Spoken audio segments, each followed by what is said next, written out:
Chapter 24. A capital, what a noise, what busy people, what ideas for the future in a brain of 20, what distraction offered by love. By Barney finally, he saw some black walls near a distant mountain. It was the citadel of Besançon. How different it would be for me, he said with a sigh, if I were arriving at this noble military town to be sub-lieutenant in one of the regiments entrusted with its defense.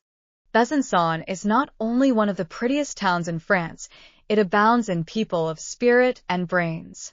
But Julien was only a little peasant, and had no means of approaching distinguished people.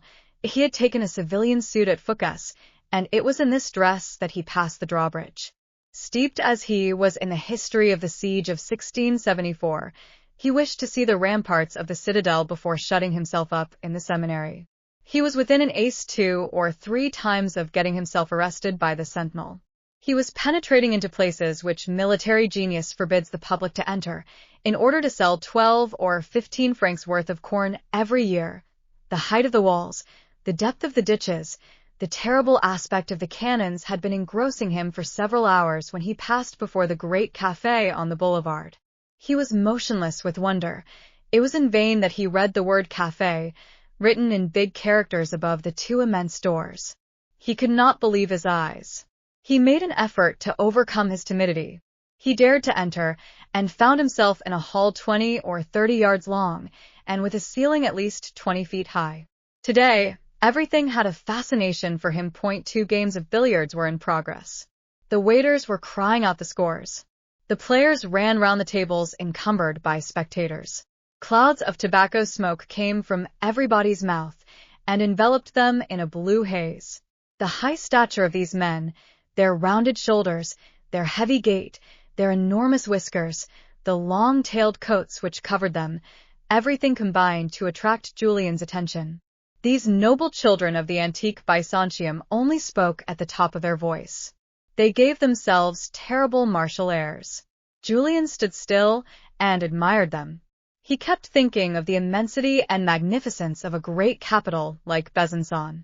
He felt absolutely devoid of the requisite courage to ask one of those haughty-looking gentlemen who were crying out the billiard scores for a cup of coffee, but the young lady at the bar had noticed the charming face of this young civilian from the country, who had stopped 3 feet from the stove with his little parcel under his arm, and was looking at the fine white plaster bust of the king. This young lady, a big Franc countess, very well made, and dressed with the elegance suitable to the prestige of the café, had already said 2 or 3 times in a little voice not intended to be heard by anyone except Julien, "Monsieur, monsieur." Julien's eyes encountered big blue eyes full of tenderness, and saw that he was the person who was being spoken to. He sharply approached the bar and the pretty girl, as though he had been marching towards the enemy. In this great maneuver the parcel fell. What pity will not our provincial inspire in the young lycée scholars of Paris, who, at the early age of 15, know already how to enter a café with so distinguished an air? But these children who have such style, at 15 turn commonplace at 18. The impassioned timidity which is met with in the provinces sometimes manages to master its own nervousness, and thus trains the will.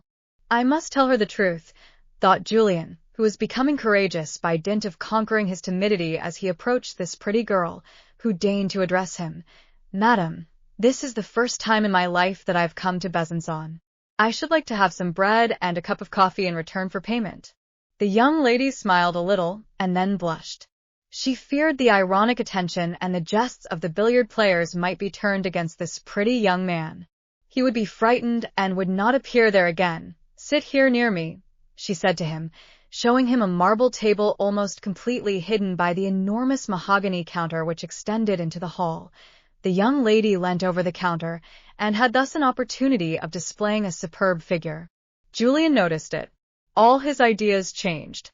The pretty young lady had just placed before him a cup, some sugar, and a little roll. She hesitated to call a waiter for the coffee, as she realized that his arrival would put an end to her tête-à-tête with Julien. Julien was pensively comparing this blonde and merry beauty with certain memories which would often thrill him. The thought of the passion of which he had been the object nearly freed him from all his timidity. The pretty young woman had only one moment to save the situation. She read it in Julien's looks. This pipe smoke makes you cough. Come and have breakfast tomorrow before 8 o'clock in the morning. I am practically alone then. What is your name? Said Julien, with the caressing smile of happy timidity. Amanda Binet. Will you allow me to send you within an hour's time a little parcel about as big as this? The beautiful Amanda reflected a little. I am watched. What you ask may compromise me. All the same, I will write my address on a card, which you will put on your parcel. Send it boldly to me. My name is Julien Sorel, said the young man. I have neither relatives nor acquaintances at Besançon. I understand, she said joyfully. You come to study law. Alas, no, answered Julien. I am being sent to the seminary. The most complete discouragement damped Amanda's features. She called a waiter. She had courage now. The waiter poured out some coffee for Julien without looking at him. Amanda was receiving money at the counter. Julien was proud of having dared to speak. A dispute was going on at one of the billiard tables. The cries and the protests of the players resounded over the immense hall and made a din which astonished Julien. Amanda was dreamy and kept her eyes lowered. If you like, mademoiselle, he said to her suddenly with assurance, I will say that I am your cousin. This little air of authority pleased Amanda. He's not a mere nobody, she thought. She spoke to him very quickly, without looking at him, because her eye was occupied in seeing if anybody was coming near the counter. I come from Genlis, near Dijon.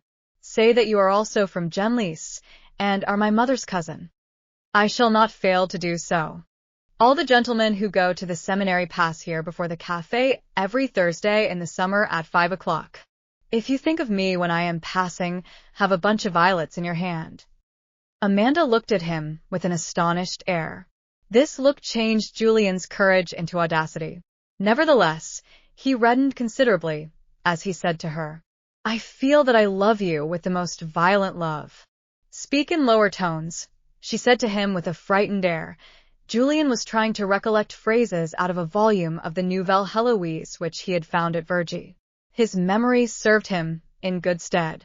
For 10 minutes, he recited the Nouvelle Heloise to the delighted Mademoiselle Amanda. He was happy on the strength of his own bravery, when suddenly the beautiful Franc Comtesse assumed an icy air. One of her lovers had appeared at the café door. He approached the bar, whistling and swaggering his shoulders. He looked at Julien. The latter's imagination, which always indulged in extremes, suddenly brimmed over with ideas of a duel. He paled greatly, put down his cup, assumed an assured demeanor, and considered his rival very attentively. As this rival lowered his head, while he familiarly poured out on the counter a glass of brandy for himself, Amanda ordered Julien with a look to lower his eyes. He obeyed, and for 2 minutes kept motionless in his place, pale, resolute, and only thinking of what was going to happen. He was truly happy at this moment. The rival had been astonished by Julien's eyes. Gulping down his glass of brandy, he said a few words to Amanda, placed his 2 hands in the pockets of his big tail coat, and approached the billiard table, whistling and looking at Julien. The latter got up transported with rage, but he did not know what to do in order to be offensive. He put down his little parcel and walked towards the billiard table with all the swagger he could muster. It was in vain that Prudence said to him, but your ecclesiastical career will be ruined by a duel immediately on top of your arrival at Besançon. What does it matter? It shall never be said that I let an insolent fellow go scot-free. Amanda saw his courage. It contrasted prettily with the simplicity of his manners. She instantly preferred him to the big young man with the tailcoat. She got up, and while appearing to be following with her eyes somebody who was passing in the street, she went and quickly placed herself between him and the billiard table. Take care not to look askance at that gentleman. He is my brother-in-law. What does it matter? He looked at me. Do you want to make me unhappy? No doubt he looked at you. Why, it may be he's going to speak to you. I told him that you were a relative of my mother, and that you had arrived from Genlis. He is a Franc-Comtois, and has never gone beyond Dolly in the Burgundy road, so say what you like and fear nothing. Julien was still hesitating. Her barmaid's imagination furnished her with an abundance of lies, and she quickly added, No doubt he looked at you, but it was at a moment when he was asking me who you were. He is a man who is boorish with everyone. He did not mean to insult you. Julien's eye followed the pretended brother-in-law. He saw him buy a ticket for the pool, which they were playing at the further of the 2 billiard tables. Julien heard his loud voice shouting out in a threatening tone, "My turn to play." He passed sharply before Madame Amanda and took a step towards the billiard table. Amanda seized him by the arm. "Come and pay me first," she said to him. "That is right," thought Julien. "She is frightened that I shall leave without paying." Amanda was as agitated as he was, and very red. She gave him the change as slowly as she could, while she repeated to him, in a low voice, "Leave the café this instant, or I shall love you no more, and yet I do love you very much." Julien did go out, but slowly. "Am I not in duty bound," he repeated to himself, "to go and stare at that coarse person in my turn?" This uncertainty kept him on the boulevard in the front of the café for an hour. He kept looking if his man was coming out. He did not come out, and Julien went away. He had only been at Besançon some hours, and already he had overcome one pang of remorse. The old surgeon major had formerly given him some fencing lessons, in spite of his gout. That was all the science which Julien could enlist in the service of his anger. But this embarrassment would have been nothing if he had only known how to vent his temper otherwise than by the giving of a blow, for if it had come to a matter of fisticuffs, his enormous rival would have beaten him and then cleared out. "There is not much difference between a seminary and a prison," said Julien to himself, "for a poor devil like me, without protectors and without money. I must leave my civilian clothes in some inn, where I can put my black suit on again. If I ever manage to get out of the seminary for a few hours, I shall be able to see Mdli. Amanda again in my lay clothes." This reasoning was all very fine. Though Julien passed in front of all the inns, he did not dare to enter a single one. Finally, as he was passing again before the Hôtel des Ambassadeurs, his anxious eyes encountered those of a big woman, still fairly young, with a high color and a gay and happy air. He approached her and told a story. "Certainly, my pretty little abbé," said the hostess of the ambassadors to him, "I will keep your lay clothes for you, and I will even have them regularly brushed. In weather like this, it is not good to leave a suit of cloth without touching it." She took a key and conducted him herself to a room and advised him to make out a note of what he was leaving. "Good heavens! How well you look like that, the Abbé Sorel," said the big woman to him when he came down to the kitchen. "I will go and get a good dinner served up to you." And she added in a low voice, "It will only cost 20 sous instead of the 50 which everybody else pays, for one must really take care of your little purse strings." "I have 10 louis," Julien replied with certain pride. "Oh, great heavens," answered the good hostess in alarm. "Don't talk so loud. There are quite a lot of bad characters in Besançon. They'll steal all that from you in less than no time, and above all, never go into the cafés. They are filled with bad characters." "Indeed," said Julien, to whom those words gave food for thought. "Don't go anywhere else, except to my place. I will make coffee for you. Remember that you will always find a friend here, and a good dinner for 20 sous. So now you understand, I hope. Go and sit down at table. I will serve you myself." "I shan't be able to eat," said Julien to her. "I am too upset. I am going to enter the seminary, as I leave you."